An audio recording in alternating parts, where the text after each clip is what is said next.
Oke, selamat malam semua, Amidobo. Pada kesempatan malam ini saya sebetulnya bukan bercerita, hanya ingin membagi pengalaman. Saya di sini menarik ya membaca di sini Secun berkata, saya telah berikrar agung bahwa sepanjang masa menyelamatkan makhluk hidup tidak ada lagi yang perlu dipertimbangkan sepanjang hari. Begini, saya pengen cerita sedikit. Kalau dari seorang guru berkata seperti itu, bahwa dia telah mewariskan sesuatu kepada kita. Sesuatu itu adalah dharma. Tetapi kita tidak pernah menyadarinya itu.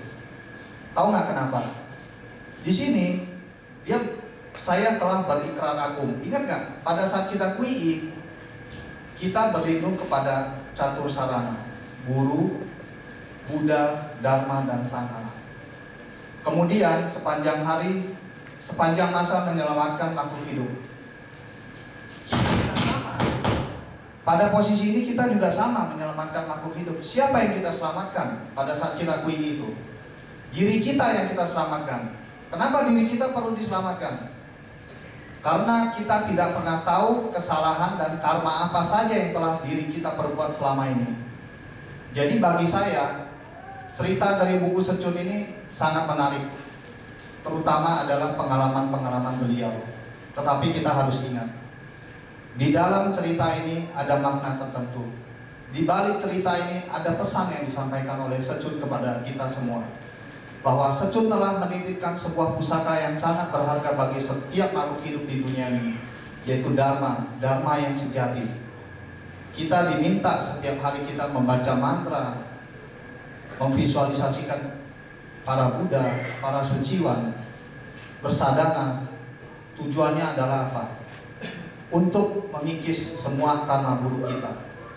Bila kita hanya baca, tetapi kita hanya tertarik kepada cerita kesaktian seorang maha guru, berarti biarpun kita telah QI selama 10 tahun, 20 tahun, kita itu kosong, gak ada artinya. Buat apa kita QI tapi kita tidak pernah tahu makna dari Secun itu mengajarkan sesuatu kepada kita itu untuk apa.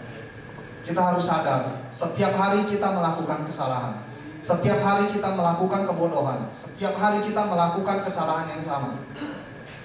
Balik lagi, kapan kita akan memulai menyelamatkan diri kita sendiri?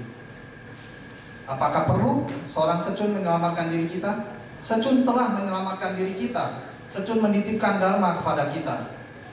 Sekarang kembali lagi kepada diri kita. Apakah kita bisa minimal 10% dari niat guru kita ini? Kita berlatih setiap hari, kita membaca mantra setiap hari, kita berusaha menekan karma buruk.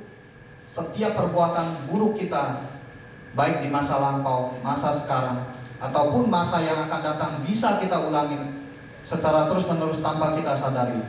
Sadarlah, ingatlah yang dipesan oleh Secun dalam buku ini. Om Inoho.